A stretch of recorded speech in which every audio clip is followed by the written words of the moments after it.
Listo. Entonces, ya el día de hoy, de hecho ya estas son nuestras últimas clases con esta materia, ¿cierto? Ya vamos finalizando nuestro derecho laboral colectivo. También el día de hoy vamos a finalizar la negociación colectiva de común acuerdo. ¿Sí? Es decir, aquí vamos a determinar qué sucede y cuál es el ejercicio que nosotros debemos realizar cuando las personas de común acuerdo, es decir, las partes en conflicto de común acuerdo deciden solucionar. ¿Listo? Entonces, vamos a hablar sobre contratación colectiva. Sí, vamos a hablar de las figuras de convención colectiva, cuál es la diferencia sustancial entre convención colectiva y pacto colectivo. Y finalmente hablaremos de otra figura que es bastante conflictiva, que se va a denominar o se trae aquí en nuestra legislación colombiana como contrato sindical. Por otra parte, quería no dejar pasar, ¿sí?, el tema de los videos que fueron realizados la clase pasada. Los videos excelentes, muchachos, muy buenos, una creatividad impactante para mí. Yo quiero hacer una pregunta, tengo una curiosidad sobre todo. Carlos, ¿todavía siguen presos? O sea, yo estoy súper preocupada, toda la semana he estado como, ¿será que todavía están presos o no? No, profe, se fugaron. Uy, menos mal, Dios mío, yo quedé aquí como con la zozobra. ¿Será que siguen presos? ¿Será que ya los liberaron? Bueno, ya al menos se fugaron. Bueno, Dios mío, bendito sea Dios, ojalá. Muy buena la creatividad, insisto. Quisiera como que una persona de cada grupo me haga la relación, o más bien nos cuente en qué consiste su figura al resto, ¿sí? Entonces, porfa, alguien que me ayude eh, con el sabotaje. ¿En qué consistía el sabotaje? Así de forma muy sucinta.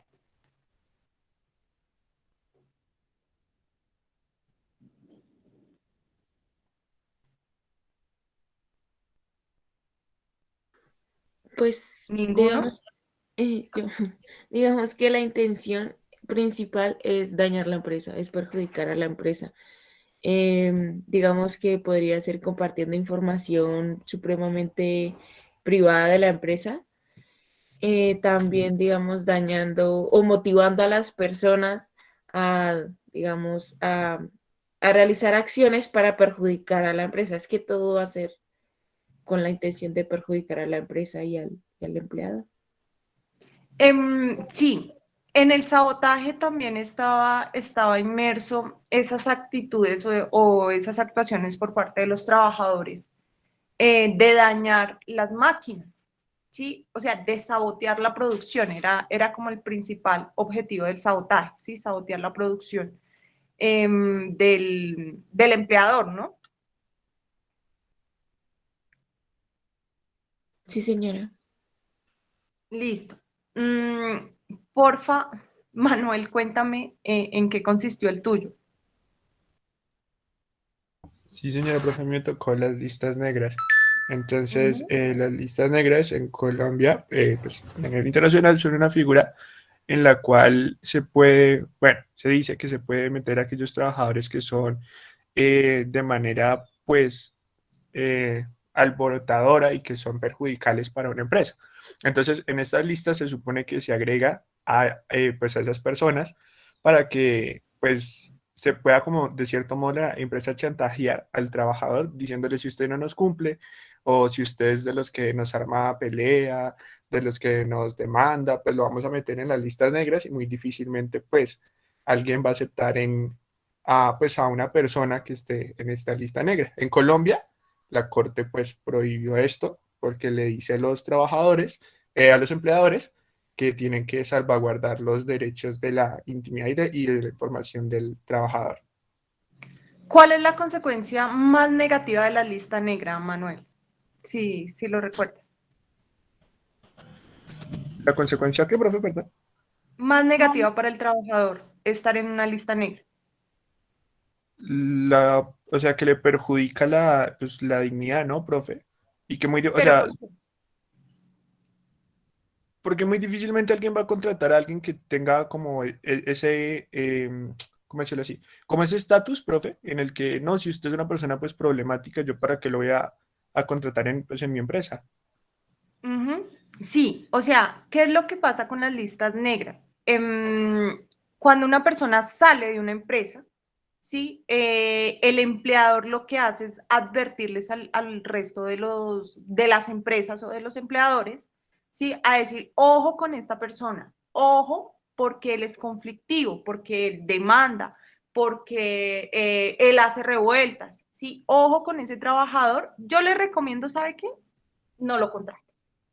¿Por qué está en juego la dignidad de ese trabajador? Porque el trabajo es importante para la sociedad y para el individuo, ¿sí? Eso lo veíamos desde el semestre pasado.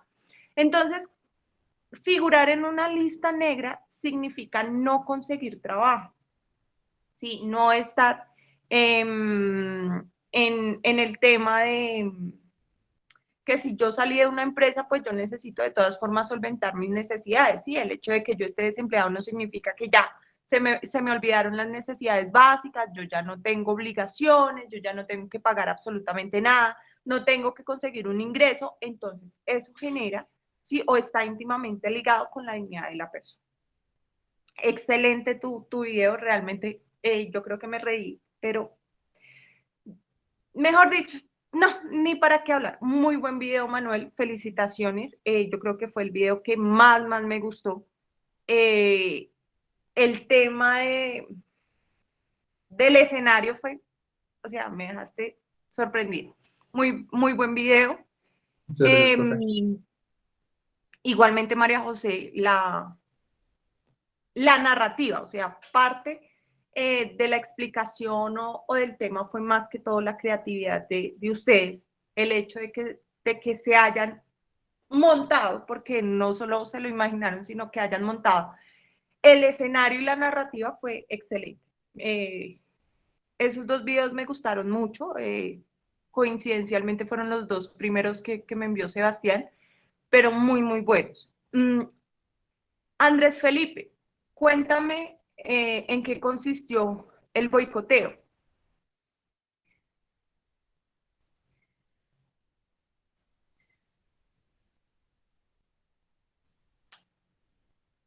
¿Está Andrés Felipe en la clase?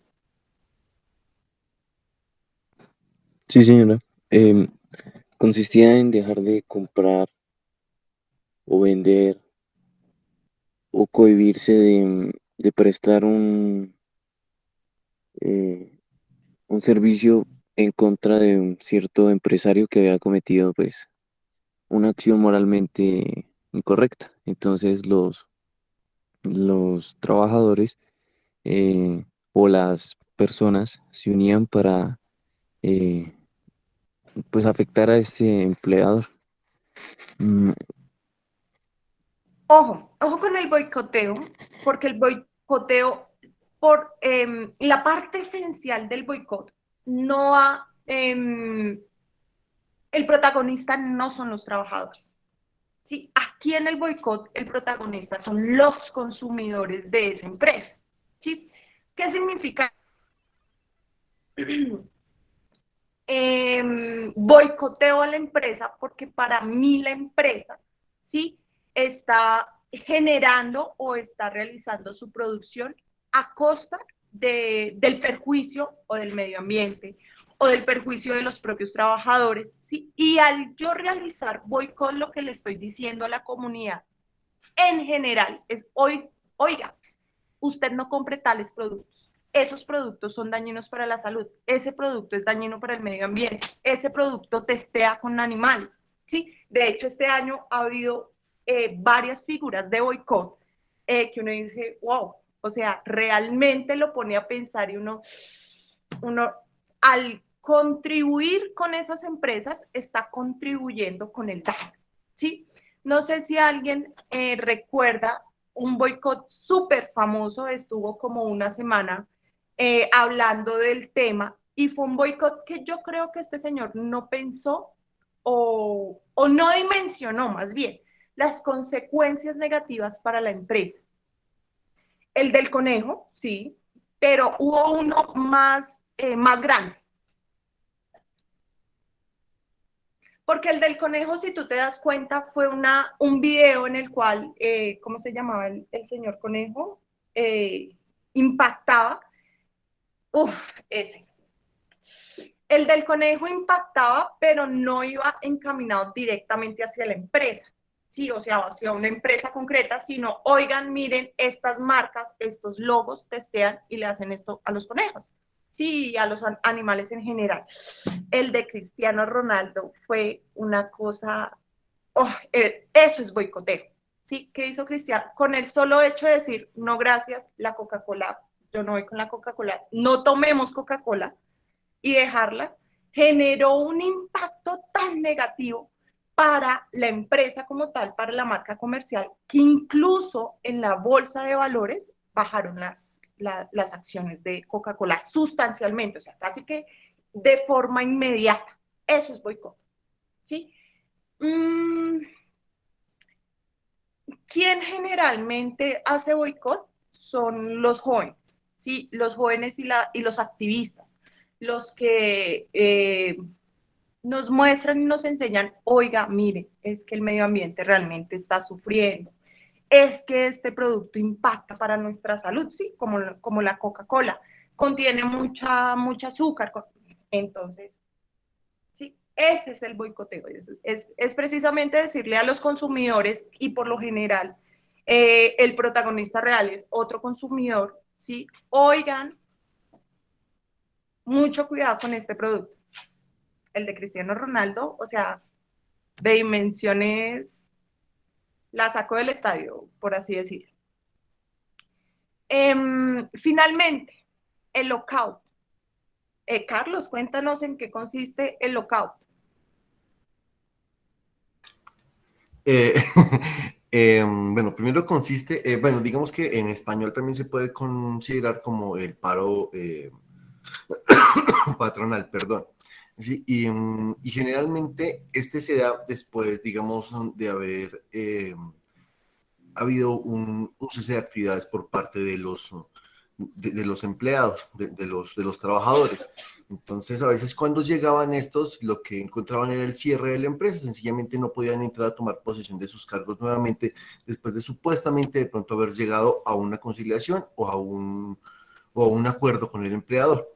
Sencillamente estos tomaban como excusa el cese de actividades para decir que no podían continuar en el desarrollo de la actividad empresarial. Entonces se hacía el cierre, digamos que generalmente esto se hace, digamos, cuando hay más de una sede, entonces cerraban una o dos sedes como para castigar a los empleados por este motivo. Digamos que me parece como una pequeña maniobra sucia por parte del empleador, ¿no? De hecho, creo que últimamente vi un caso similar con lo de los almacenes Zara, ¿sí? Que estos, eh, digamos que, pues no fue precisamente por el cese de actividades, pero sencillamente dijeron que no podían continuar. Entonces, sencillamente lo que hacen es cambiar de razón social, cambian la mayoría de sus empleados y, y pues dañan obviamente el desarrollo de la actividad de trabajo de estas personas. Entonces sí me parece una maniobra un poco sucia por parte de los empleadores, pero, pero no sé por qué lo hacen, profe. Si se llega a un acuerdo, entonces ¿por qué lo hacen? Listo. Tengo varias cositas ahí. Una pregunta. ¿A Carlos se le entrecortaba la intervención, la voz, o solo a mí? De pronto solo a ti, profe, yo por lo menos normal. Listo. Hay medio, es que yo no sé qué le pasa a mi internet. No he llamado, pero tengo que llamar. Sí lo escuché, pero se me entrecorta así como... Bueno, ¿qué sucede? Ah, bueno, es que hablando, Carlos, me acordé que aquí en Colombia también hubo un boicot bastante significativo. Es que no lo quiero dejar como por fuera. Si identifican de pronto en qué sentido o contra qué empresa más bien hubo el boicot.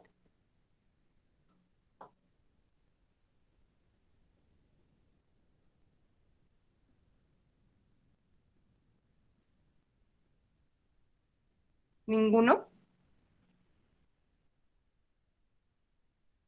Ustedes recuerdan el paro nacional, ¿sí? Que fue mucho más fuerte en Cali. Ahí también hubo boicot. ¿Recuerda?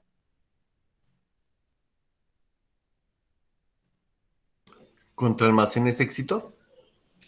Contra almacenes, contra almacenes éxito, ¿sí? Recuerdan que eso salía el letrero éxito y lleno de sangre y bueno, eso también era otra forma de boicot. Con el cierre patronal, como nos lo decía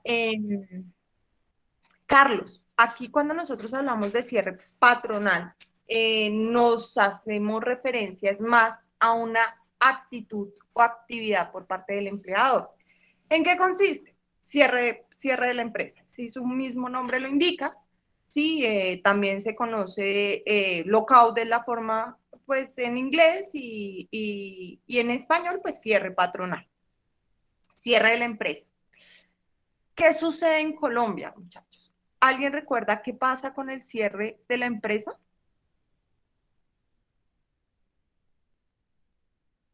por parte del empleador? ¿Se terminan los contratos, profe? ¿Seguro?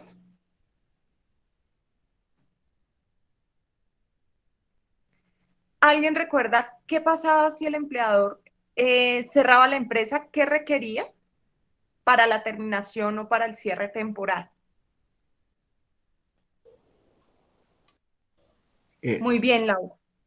Recuerden que yo les decía el semestre pasado, ojo, ojo, señores empleadores, porque ustedes no pueden cerrar las empresas de forma intempestiva. Es decir, no, hoy me amanecí deprimido y voy a cerrar la empresa y nadie me trabaja. No. Para yo cerrar la empresa, requiero autorización del Ministerio del Trabajo.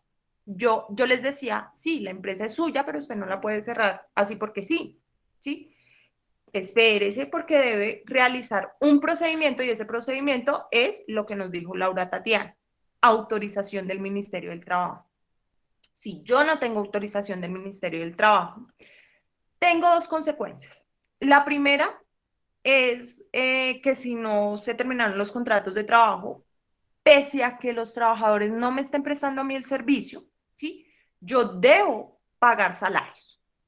O sea, yo cierro la empresa, ciérrela, mis trabajadores por mi culpa no prestan el servicio, sí, bueno, ¿hay autorización del Ministerio del Trabajo? No, no la hay, entonces pague salarios durante todo el tiempo que duró el cierre. Cerré la empresa y producto del cierre ya definitivo, termino contratos de trabajo. Muy bien, sí, hágalo, pero también requiere autorización del Ministerio del Trabajo. ¿Qué pasa si yo no autorizo o el ministerio no me autoriza a cerrar la empresa de forma definitiva?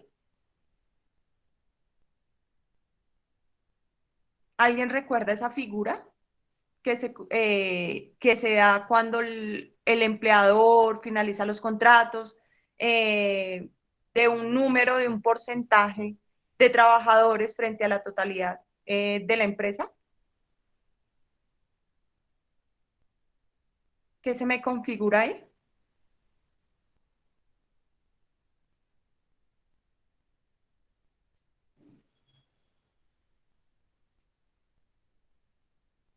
No, ninguno. El despido colectivo. ¿Sí? El despido colectivo y producto del despido colectivo, las terminaciones de los contratos se me vuelven ilegales. Ellos pueden demandar, solicitar reintegro y obviamente el pago de los salarios por el tiempo que estuvieron desvinculados. Entonces, el lockout es una forma, ¿sí? De lucha, pero esta forma de lucha ya es ejercida por el empleador, pero aquí en Colombia está regulado. O sea, realmente en Colombia, para que haya cierre de la empresa y que el empleador, discúlpenme la expresión, salga con las suyas de no pagar los salarios o de dejar a los trabajadores sin ingresos, debe tener autorización del Ministerio del Trabajo. O sea, ellos no lo pueden hacer así porque sí, porque la consecuencia sería los pagos de los salarios durante el tiempo que estuvo cerrada la empresa por culpa del empleado. Entonces, para concluir, chicos, muy buen ejercicio. Resalto la labor de todos. Sin embargo, los que más me gustaron, como les dije, fue el María José y Manuel, seguido de Andrés Felipe y por supuesto el de Carlos. Ustedes dirán, ay, ¿por qué presos? Porque él en su video estaba dando un noti diario de la Juan y decía que los estudiantes de cuarto semestre de la materia de Derecho Laboral Colectivo estaban presos del pánico por las notas de Derecho Laboral Colectivo. Entonces, hay, o sea, para contextualizar a los que no vieron el video, pero ¿por qué? Pero ustedes dirán si se encuentran presos. De hecho, por el ejercicio, todos tienen 5, ¿sí? En el video, y para ellos 4 tienen punto positivo adicional dejémoslo para el parcial.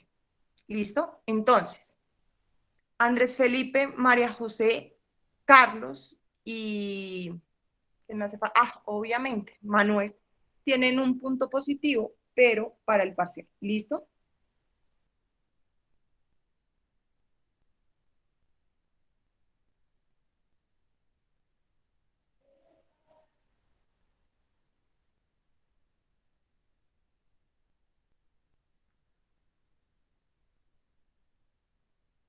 El resto, muchachos, muy buen ejercicio también. Tienen 5 todos. O sea, en la actividad todos sacaron 5 por el ejercicio.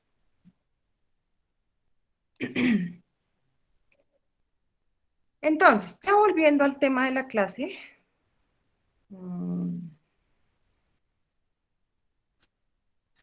Vamos a ver contratación colectiva. ¿Sí?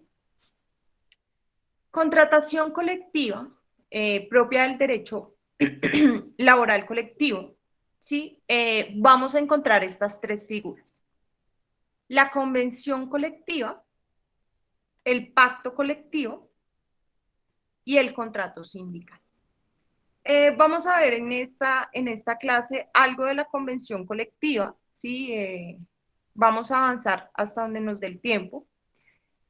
La próxima clase dejamos, o sea, el día de mañana, dejamos pacto colectivo y contrato sindical y analizamos nuestra sentencia de contrato sindical. ¿Listo? Para el día de mañana. Entonces, convención colectiva. ¿En qué consiste la convención colectiva? ¿Sí? La convención colectiva la vamos a encontrar en el artículo 467 del Código Sustantivo del Trabajo. Alguien, por favor, que me regale la lectura del 467.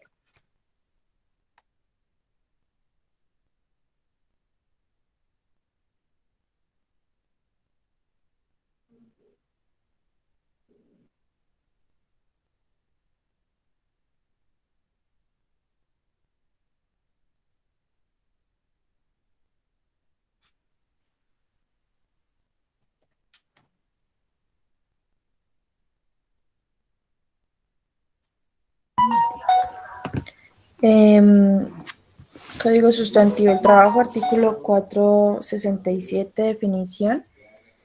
Convención colectiva de trabajo es la que se celebra entre uno o varios empleadores o asociaciones patronales, por una parte, y uno o varios sindicatos o federaciones sindicales de trabajadores, por la otra, para fijar las condiciones que regirán los contratos de trabajo durante su vigencia.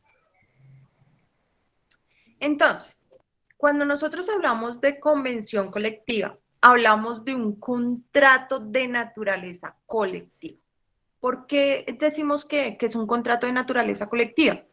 Porque participan varias partes, ¿sí? Sobre todo varios grupos, ¿sí? Que buscan intereses diferentes entre sí. Es decir, por un lado está un empleador o un grupo de empleadores y por el otro lado va a estar un grupo de trabajadores. Cuando nosotros hablamos de convención colectiva, ¿sí?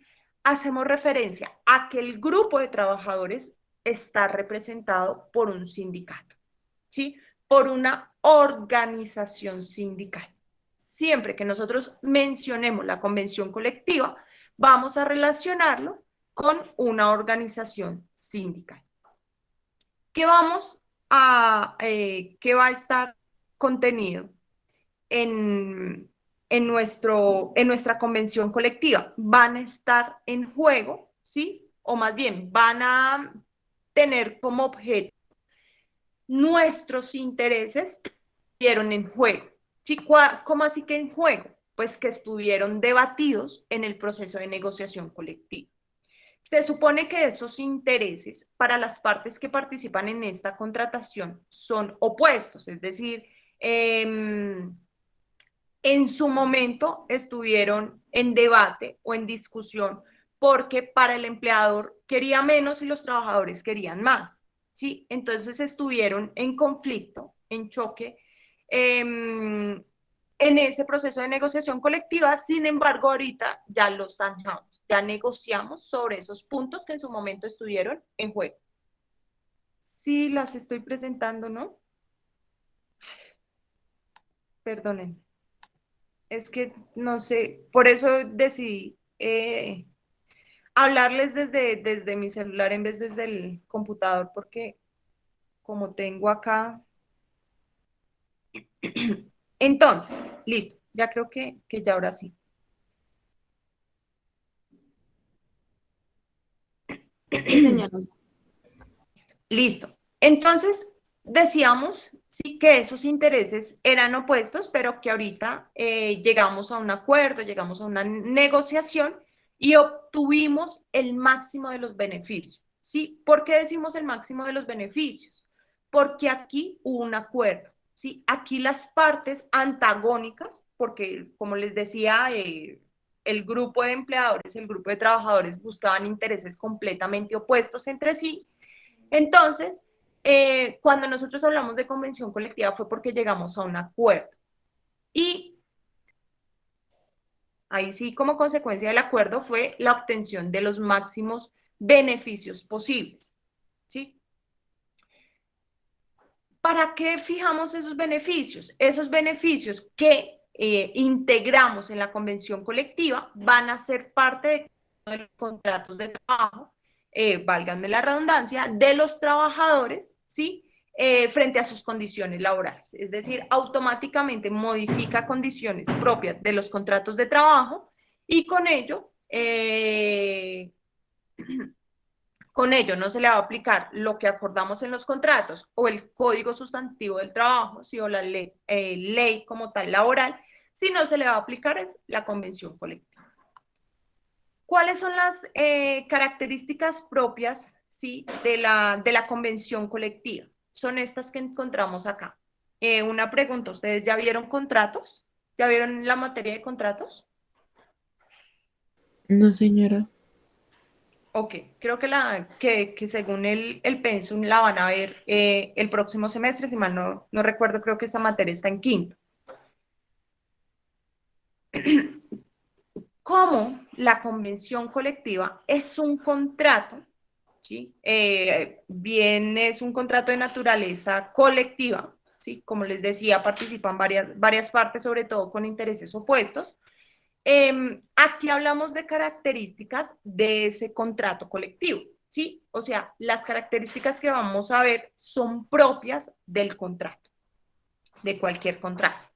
Entonces, ¿qué pasa con la convención colectiva? Es un contrato principal. ¿En qué consiste, o más bien, a qué hace referencia que sea un contrato principal o cuál es lo esencial de esta característica?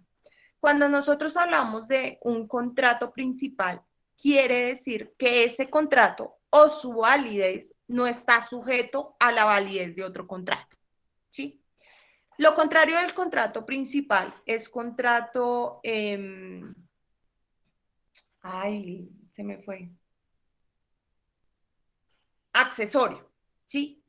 ¿Qué significa que un contrato sea accesorio? Que necesita del contrato principal para existir y subsistir. Aquí la convención colectiva no requiere de otro contrato porque esa convención es el contrato principal. Otra característica es que la convención colectiva hace parte de esos contratos bilaterales. Como lo he mencionado en este tiempo, en la convención colectiva participan dos partes con intereses opuestos, ¿sí? Dos partes, profe, pero su merced acaba de decir que es un grupo, porque habla de dos partes, porque aquí, o sea, a pesar de que la parte se componga de un número plural, ¿sí? De personas, bien jurídicas o bien naturales, sigue siendo bilateral, porque hay dos intereses y dos partes, ¿sí? Parte empleadora, parte empresa y parte trabajador. Entonces, al tener dos partes, cada una persigue sus intereses, entonces hablamos que se trata de un contrato bilateral. Es conmutativo porque las dos personas que intervienen, las dos partes que intervienen en el contrato se obligan entre sí. Es decir, al momento de nosotros redactar nuestro contrato, en el contrato van a estar inmersas ciertas obligaciones y cuando nosotros hablamos del contrato conmutativo es que las obligaciones van para ambas partes, no solamente para una, sino para las dos. Es un contrato de tracto sucesivo. Yo esto les he referido el contrato de tracto sucesivo desde el semestre pasado cuando definíamos el contrato de trabajo, que también es un contrato de tracto sucesivo, ¿sí? La diferencia, o más bien el antagónico del contrato de tracto sucesivo es el contrato de ejecución inmediata, ¿sí? ¿Qué significa que un contrato sea de ejecución inmediata? Que las obligaciones nacieron y murieron en un solo acto, en un solo momento, ¿sí? Contrato de compraventa, la cosa y el precio, yo le di la cosa a la persona, a mi comprador, él me da el precio, ¿sí? Nacieron y murieron las obligaciones ahí mismo. Cuando nosotros hacemos referencia a que es un contrato de trato sucesivo, significa o implica que el contrato que estamos suscribiendo tiene obligaciones periódicas, es decir, nacen y mueren con el paso del tiempo. Y vuelven y nacen, ¿sí? Yo les decía el semestre pasado, frente al contrato de trabajo, no porque ya haya prestado el servicio en el mes de octubre y me hayan pagado mi salario, significa que en el mes de noviembre todo bien, muchas gracias, chao, chao, ¿sí? No, vuelve y se genera la obligación de prestarse el servicio y finalizado el mes de la prestación del servicio, el empleador vuelve y nace la obligación de pagar el salario. Entonces, por eso es de tracto sucesivo, porque a pesar de que va corriendo el tiempo, las obligaciones van naciendo y van muriendo, ¿sí? Entonces, tracto sucesivo. Es porque se genera a través del tiempo. Y es un contrato solemne porque para su validez requiere de unos requisitos, ¿sí?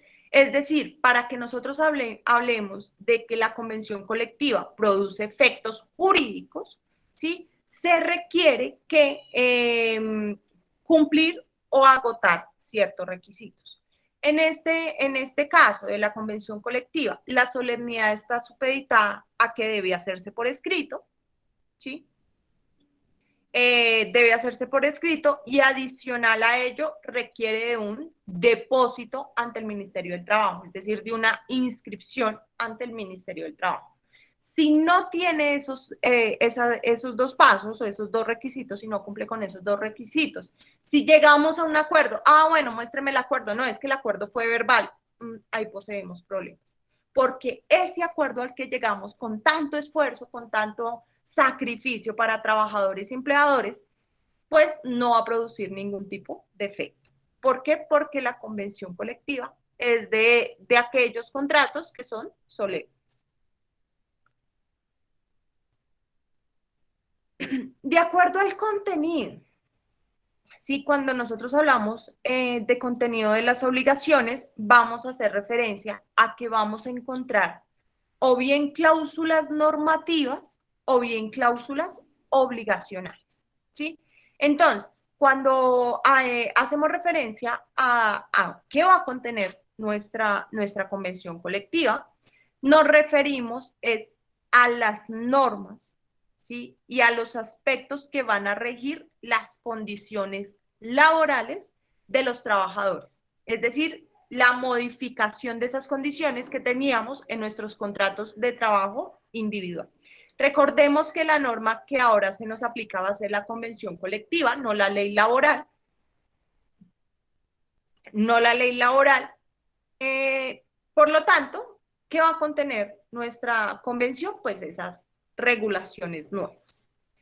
Cuando nosotros hablamos de condiciones laborales en los contratos de trabajo, hacemos referencia a salarios, jornadas, primas, prestaciones sociales, ¿sí? Permisos también van a venir incluidas en las convenciones colectivas.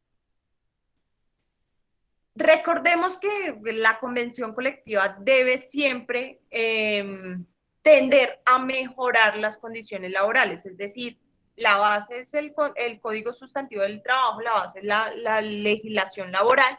Nosotros lo que hacemos con la convención colectiva es mejorar esas condiciones que nos trae la ley. Por lo tanto, vamos a encontrar en nuestras convenciones colectivas, vamos a encontrar cláusulas normativas o cláusulas obligacionales. Sí, vamos a encontrar cualquiera de estos dos tipos de cláusulas. ¿Por qué hablamos de cláusulas? Porque al hablar de un contrato, el contrato contiene cláusulas. ¿Sí? El contrato está redactado a través de un clausulado. Entonces, cuando nosotros hacemos relación a las cláusulas normativas, son aquellas que integran el contenido de una relación del trabajo, ¿sí? Es decir, van a ser parte de las relaciones laborales, o más bien de las condiciones laborales de todos los trabajadores, independientemente si hayan participado o no en la negociación de esa convención, ¿sí? Es decir, la cláusula normativa nos modifica los contratos de trabajo, lo que veníamos diciendo. ¿Sí? Cuando hablamos de cláusulas normativas, esas cláusulas a ser parte integral de los contratos de trabajo. Y cláusulas obligacionales, ¿sí? Cuando nosotros ya hablamos de una cláusula obligacional, es una obligación que se impone a las partes.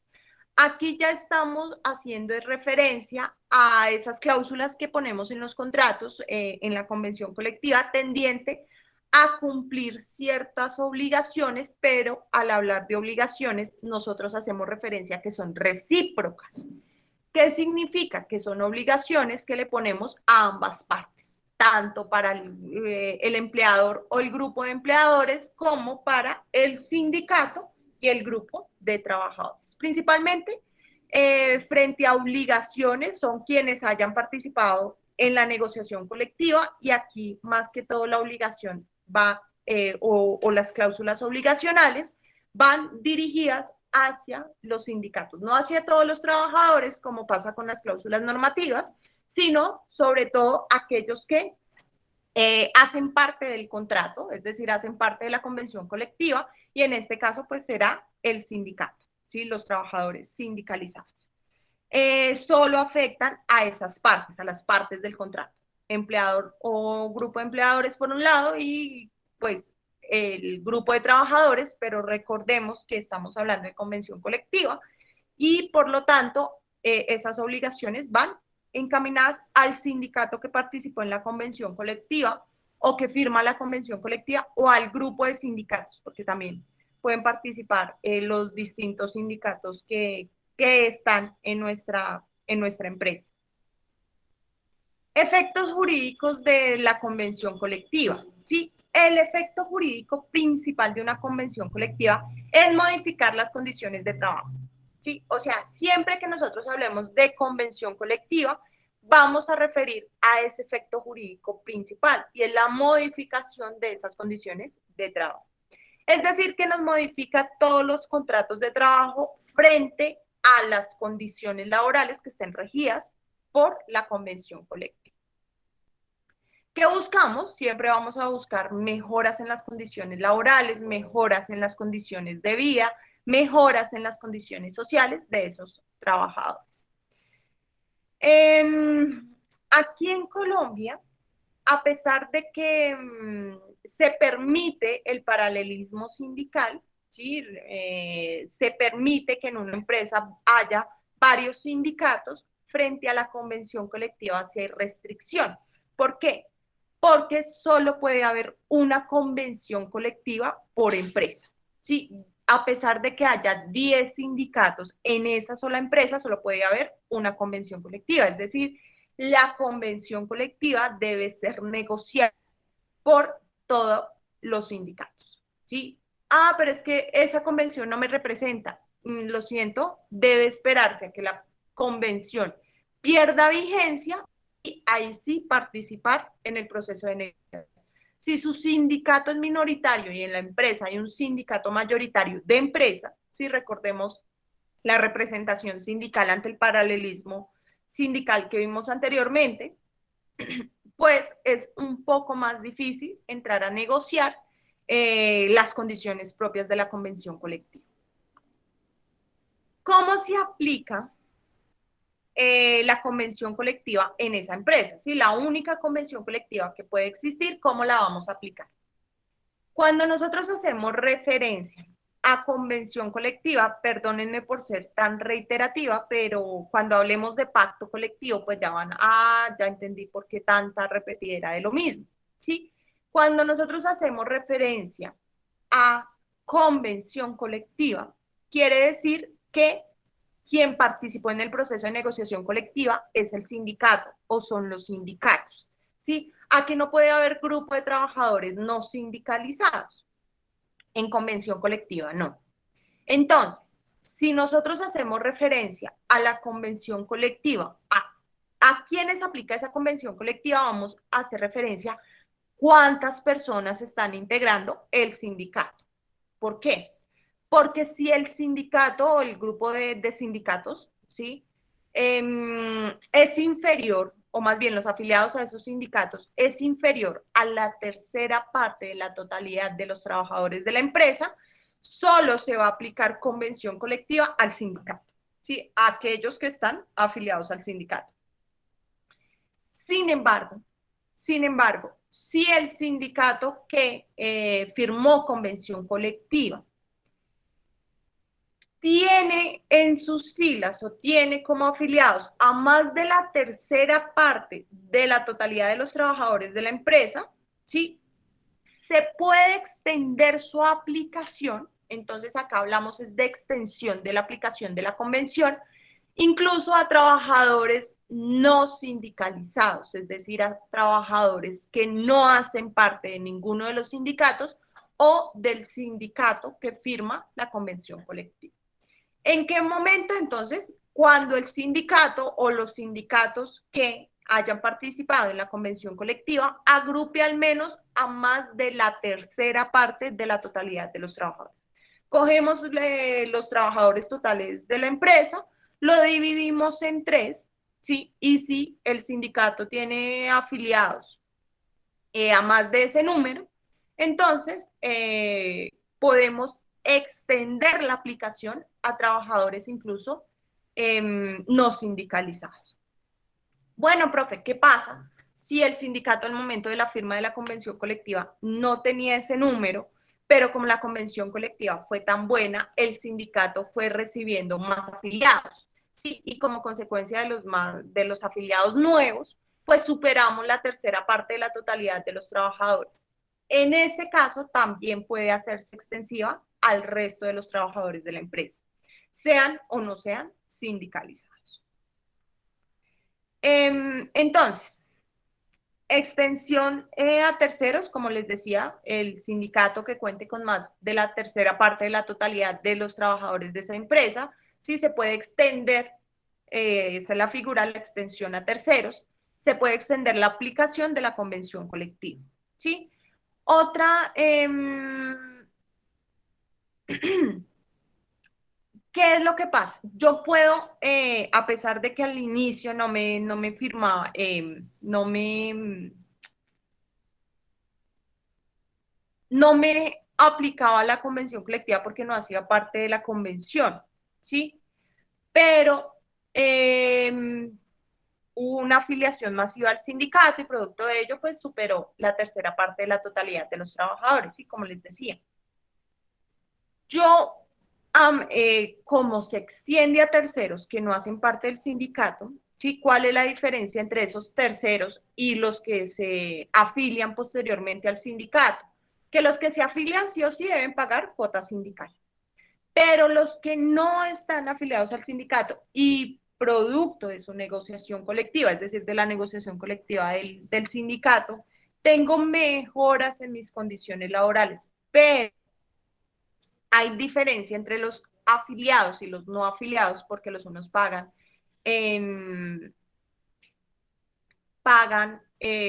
cuota sindical, los no afiliados pues no pagan nada y les beneficia también la convención colectiva. ¿Qué pasará? A ellos también se les va a cobrar una cuota por esa extensión. Es decir, el empleador les va a aplicar, como dice la norma, les va a extender a ellos, sean o no sean sindicalizados, las regulaciones o el contenido de la convención colectiva, pero el empleador se va a encargar de hacer un descuento que se le va a reconocer al sindicato que haya participado en la negociación colectiva. Bueno, profe, listo. O sea, si yo no estoy afiliado, entonces, para que a mí me apliquen la convención colectiva, ¿me deben descontar como si estuviera afiliado? La respuesta es sí.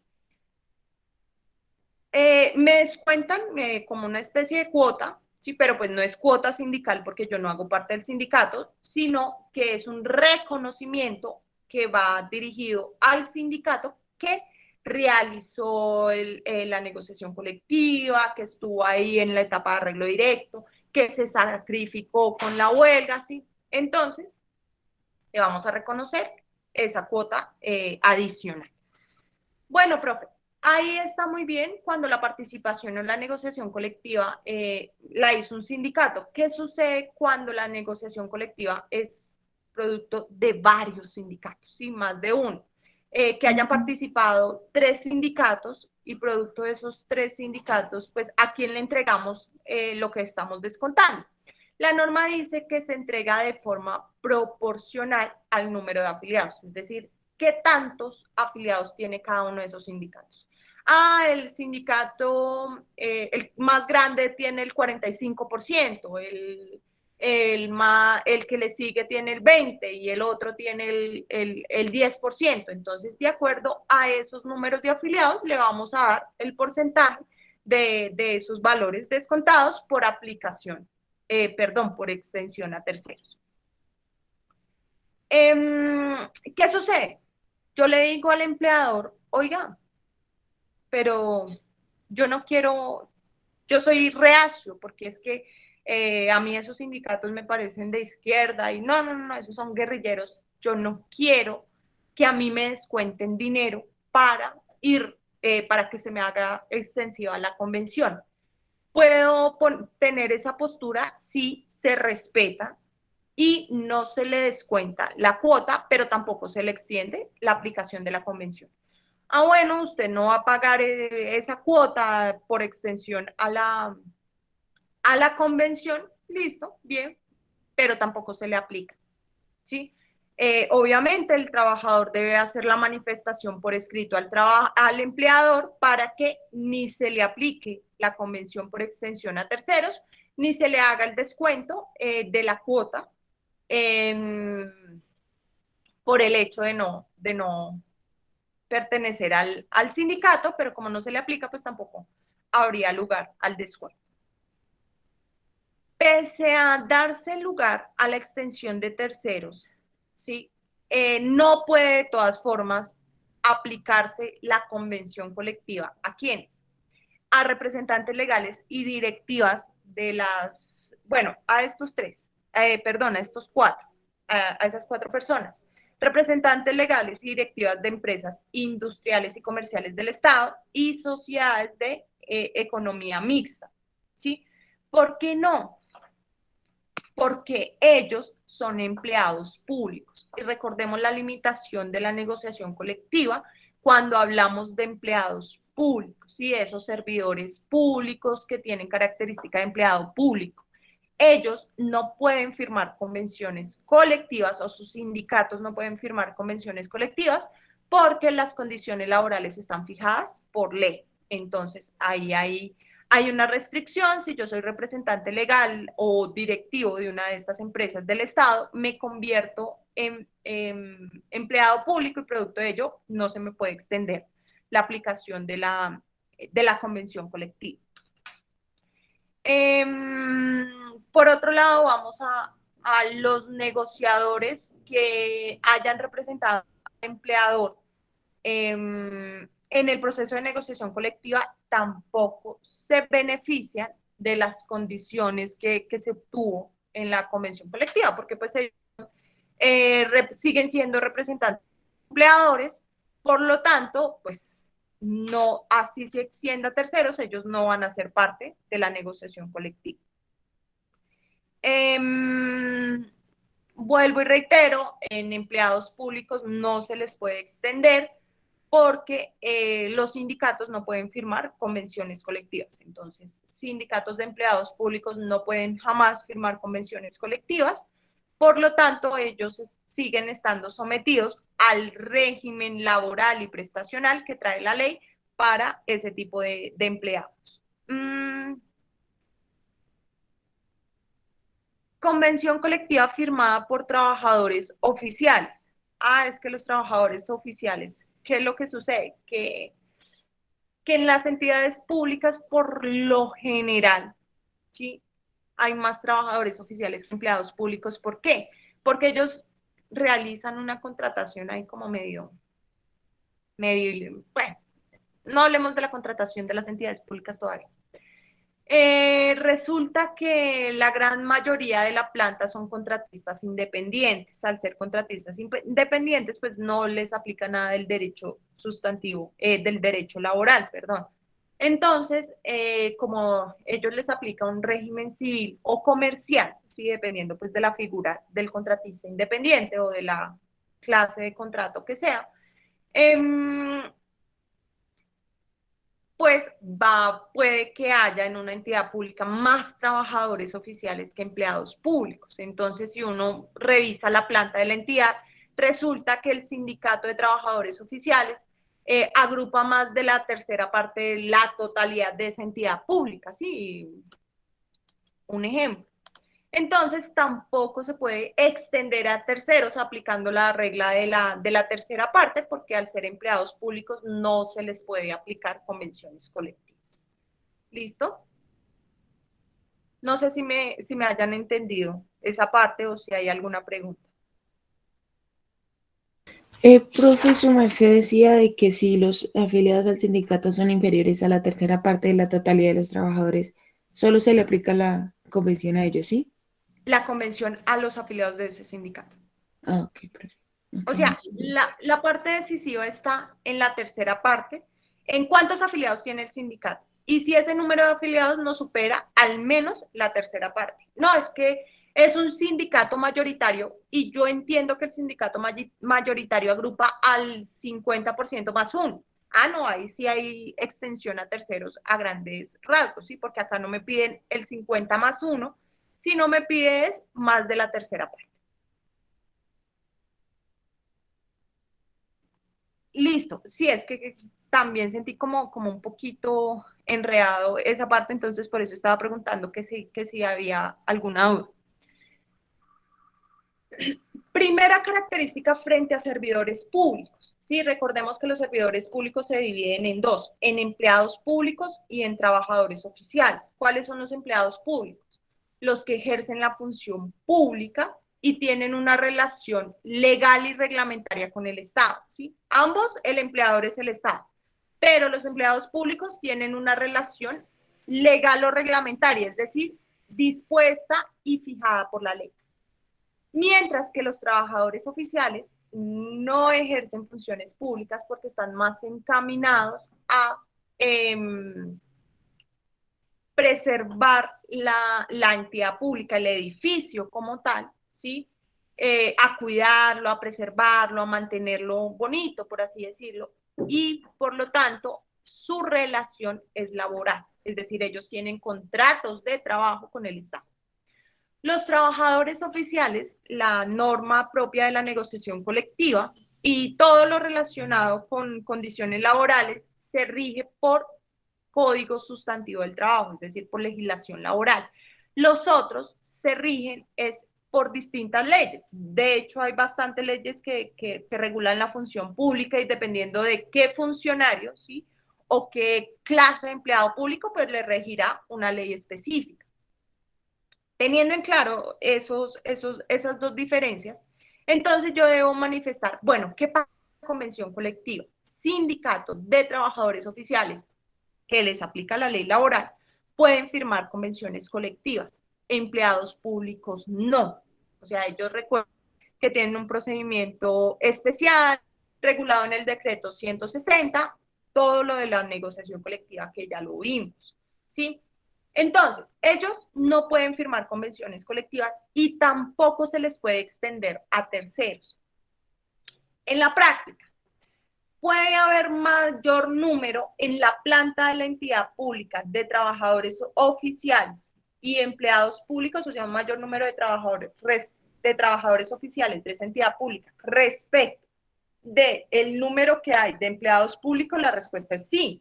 ¿Por qué? Porque casi esto en secreto, ¿no? No le vayan a decir a nadie. Casi la mayoría de hecho, un porcentaje bastante grande de la entidad pública no es empleado público. ¿Por qué? Porque lo vinculan a la entidad a través de un contrato de prestación de servicios o a través de un contrato independiente, ¿sí? De otra naturaleza diferente a la relación legal o reglamentaria. Entonces, en ese orden de ideas, puede que en la práctica sí haya mayor número de trabajadores oficiales que de empleados públicos.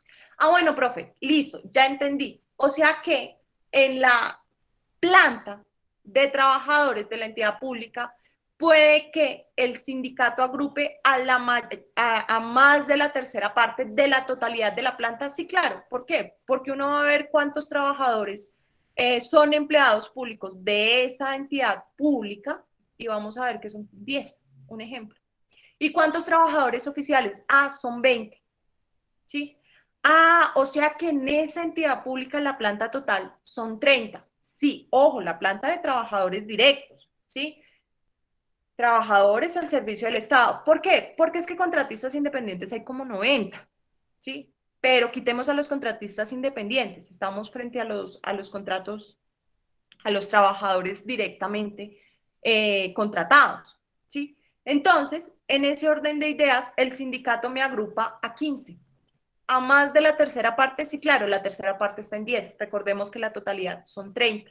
Y como hay más de la tercera parte, aplicamos a todos independientemente de que estén en el sindicato o no. La respuesta es sí, pero no. Le aplicamos al resto de los trabajadores oficiales, sí, pero no le podemos extender a terceros, a los empleados públicos. ¿Por qué no? Porque ellos tienen la limitación que su relación es legal y reglamentaria, es decir, todas las condiciones laborales y prestacionales se fijan por ley, no por convención colectiva, ni siquiera si se les operara la figura de la extensión a terceros. ¿Listo? Ahora sí, un poquito más claro.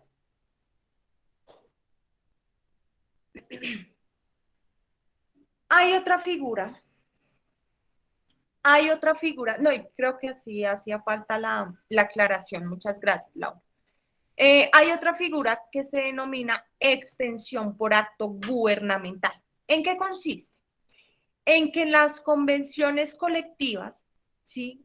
De tipo industrial, es decir, donde haya participado una misma rama industrial, ¿sí? Pero de una región o incluso del país, ¿sí? Una convención colectiva puede agrupar a una rama industrial de una zona, de una región o incluso de todo el país, y allí quienes participaron, ¿sí? Quienes participaron son sindicatos que agrupen a más de las 2/3 partes. Aquí ya la mayoría me cambió, ¿sí?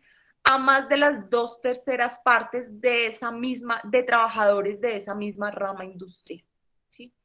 Entonces, tenemos una región, ¿sí? Qué sé yo, la costa, la Guajira y bueno, todo eso. Y hubo el sindicato de industria de mineros del carbón de allá de esa zona. ¿Qué pasa? En esa zona, ese sindicato me agrupó a más de las 2/3 partes de la totalidad de la misma rama industrial, es decir, de los trabajadores del carbón. ¿Qué sucede ahí en ese caso? El gobierno puede hacer extensiva al resto de la rama industrial, ¿sí? A todos los trabajadores que laboran o que prestan el servicio para esa rama industrial, que es la del carbón, a el resto de los trabajadores que laboran o que prestan su servicio en esa rama industrial de esa zona, ¿sí? Es decir, todas las empresas, ¿sí? Donde están los servicios, esos trabajadores que hacen parte de esa misma rama industrial. Ya la convención colectiva es más amplia, sí, ya puede ser regional o incluso nacional, porque vuelvo y reitero, lo pueden hacer también para el resto del país, y no les van a aplicar la norma laboral, la norma del Código Sustantivo del Trabajo, sino se les aplica es convención colectiva a todos estos trabajadores que hacen parte de esa misma rama industrial. Pero para hacer extensión por acto gubernamental, porque aquí lo que lo hace es el gobierno, requerimos de la mayoría de 2/3 partes de la totalidad de la misma rama industrial. Entonces es un poquito más difícil y pues aparte que la extensión ya se hace es por acto gubernamental.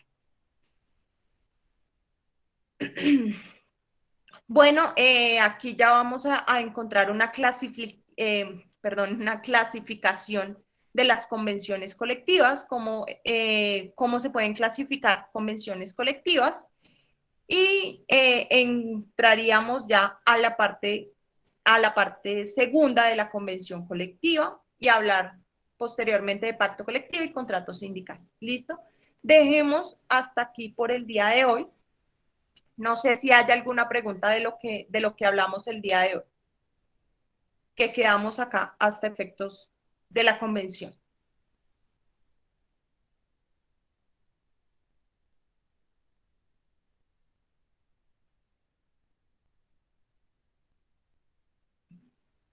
Bueno, entonces dejemos hasta aquí.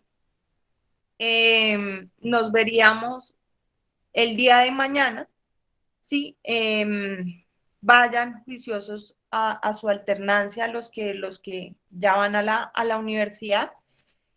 Finalizaríamos esto de contratación colectiva y el próximo martes hablaríamos de inspección, vigilancia y control en las normas de derecho laboral y finalizaríamos con prescripción. ¿Listo? Y entraríamos ya el siguiente, ¿qué es? ¿Martes? El siguiente martes 16 para nuestro parcial final de la materia. ¿Listo? ¿Alguna duda, comentario, inquietud?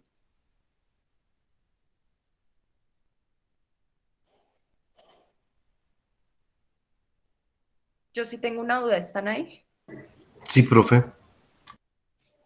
Ok, listo. Entonces vayan, síganse cuidando, mucho juicio, muchachos. Nos vemos el día de mañana. ¿Listo? Listo, profe. Un feliz día. Muchas gracias. Hasta luego, profe, gracias. Igualmente, que estén muy bien. Chao. Gracias, profe, hasta luego. Hasta luego, profe, que esté muy bien. Gracias, profe, buen día. Con gusto, que estén muy bien. Que tengamos.